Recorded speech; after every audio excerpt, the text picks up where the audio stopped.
Assalamualaikum warahmatullahi wabarakatuh. Izin kami dari kelompok 11, kami akan melakukan penyuluhan sasaran kepada ibu hamil tentang inisiasi menyusui dini. Sebelumnya kami akan memperkenalkan diri. Yang pertama, saya Rizky Tamarjaya sebagai moderator. Kedua, saya Satrio Jonigro sebagai penyuluh. Saya Nusa Prastia Fauzi sebagai fasilitator. Saya Tommy Suradarajaya sebagai observer. Baik, selanjutnya akan kami roleplaykan penyuluhan kepada ibu hamil. Assalamualaikum, selamat pagi Bu. Komisi Bu, kami duduk ya. Selamat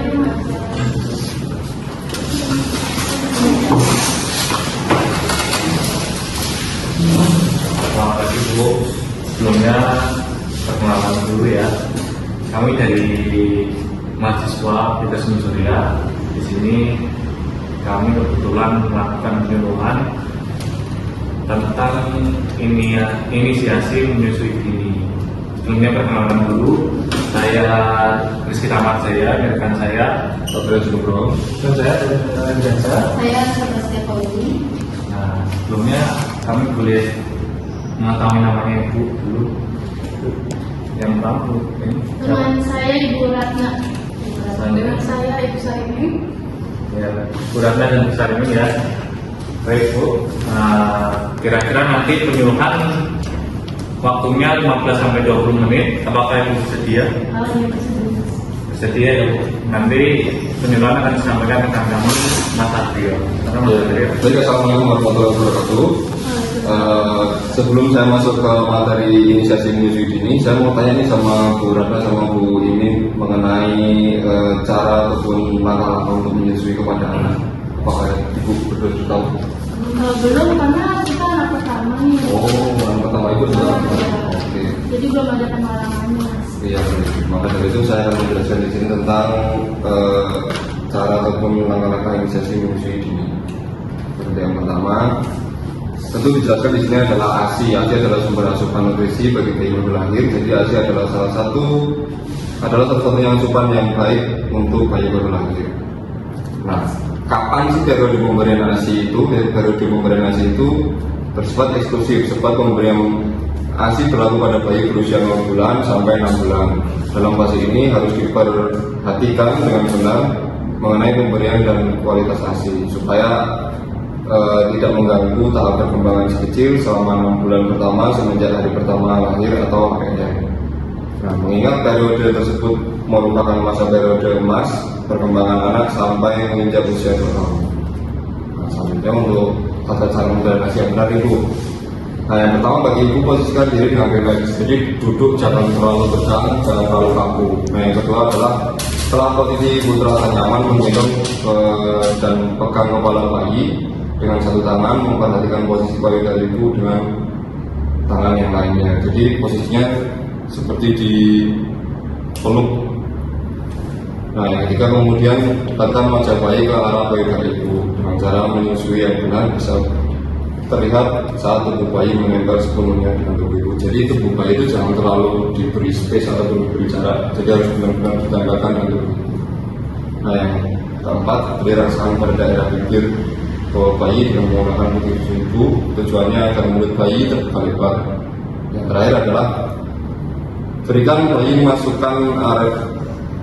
bayi memasukkan areola atau seluruh bagian gelap di sekitar puting payudara Ibu ke dalam mulut bayi. Selanjutnya, bayi akan menggunakan lidahnya untuk menghisap ASI. Ibu tinggal mengikuti irama menghisap ASI yang dilakukan oleh bayi Ibu. Nah, yang ketujuh adalah ketika Ibu ingin menyudahi atau berpindah ke payudara yang lain, letakkan satu jari di jari Ibu di sudut bibir bayi supaya bayi melepaskan hisapannya. Jadi jangan langsung dicabut ya Bu. Nanti biasanya bayi akan kaget. Nah, ini yang ke-8 kan benar. Hindari melepaskan bayi atau melepaskan mulut bayi atau menggeser payudara Anda secara tiba-tiba karena akan membuat bayi rewel ataupun sulit menyusu di kemudian hari. Nah, yang ke-9, biarkan bayi mengatur sendiri kecepatannya saat menyusu. Yang 10, perpindahan payudara saat menyusui bisa dilakukan ketika payudara terasa sudah lebih lunak setelah bayi menyusu. Hal ini karena ASI di dalam payudara tersebut telah diminum oleh bayi sehingga payudara tidak lagi terasa penuh. Tindakan menyusui secara bergantian dapat mencegah payudara yang belum dikeluarkan ASI-nya menjadi nyeri karena penuh terisi oleh ASI. Sebaiknya menyusui dengan cara atau teknik yang benar harus dilakukan dengan bergantian menggunakan kedua sisi payudara. Jadi jangan terlalu pasif, bukan pasif, jangan terlalu monoton. Kalau kanan terus, kalau kiri terus, jadi harus diimbangi nanti biar balance. Pak Ibu, dari yang sudah saya sampaikan tadi ada yang ingin ditanyakan dari Ibu Ratna ataupun Ibu? Bu Ratna, ini mau tanya? Pokoknya Mas, kalau misalkan hasilnya sedikit gimana ya? Oh, bagus sekali Pak Satrio. Mungkin ada solusinya. Ya, Bu, ini akan saya jelaskan lagi. Apabila ASI-nya sedikit, itu bisa diberikan ataupun itu bisa mengonsumsi daun katuk. Daun katuk ini sangat baik untuk dikonsumsi karena setiap 100 gram daun katuk ini mengandung 59 kalori, 79 gram air, 4,8 gram protein, 2 gram lemak, 110 gram karbohidrat, dan 200 mg vitamin dan zat yang terkandung di dalam daun katuk. Itu sangat baik untuk ibu. Untuk Bu Ratna sendiri saya ingin tanyakan. Ada Mas, saya mau nanya, kalau misalkan penyebab dari sedikitnya ASI itu karena apa ya penyebabnya Mas? Oh iya, sebenarnya cukup bagus ya. Kadang ada yang produksi ASI-nya menimpa, kadang juga satu waktu dia bisa sedikit. Nah, untuk penyebab dari ASI-nya produksi sedikit itu ada satunya ibu. Pelekatan mulut bayi pada puting yang tidak tepat. Jadi kadang itu bayi nggak sepenuhnya mulutnya puting itu masuk ke dalam mulut bayi. Yang kedua, semakin sering ibu menyusui bayi, semakin banyak pula ASI yang diproduksi. Sebaliknya membatasi waktu dan jam menyusui menyebabkan payudara menjadi kurang aktif untuk produksi ASI. Jadi kalau misalnya ibu pengen sering produksi ASI yang cepat, juga khawatir produksi ASI-nya sedikit, justru malah lebih sering menyusui. Kalau semakin jarang ibu menyusui ASI itu justru malah semakin sedikit juga ASI yang diproduksi. Gitu ya Bu ya. Jadi ini. Baik Bu, saya kira Bu Ratna dan Bu Imin sudah mengetahui dari pertanyaan kami. Bu Ratna dan Bu Imin bisa menjawabkan. Saya dan teman-teman mau izin pamit. Saya kira Bu, terima kasih. Selamat pagi.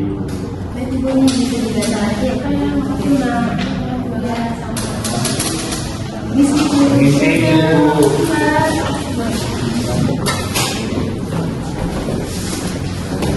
Baik, saya ambil dulu ya. Assalamualaikum warahmatullahi wabarakatuh. Ya, di sini saya akan mengevaluasi tentang penjelasan tadi. Baik, sebelumnya saya ucapkan terima kasih telah melakukan penyuluhan kepada pesanan dari Ibu Hamil. Dan saya akan menyoroti untuk materi. Anaknya kurang. Untuk masyarakat kita juga terlalu kaku. Untuk audiens sudah memahami tentang inisiasi menyusui dini dan lebih mengetahui cara pemberian ASI yang benar serta penyebab sedikitnya produksi ASI. Sekian dari saya itu, kurang lebihnya mohon maaf. Wassalamualaikum warahmatullahi wabarakatuh. Sekian video dari kami. Kurang lebihnya saya mohon maaf. Assalamualaikum warahmatullahi wabarakatuh.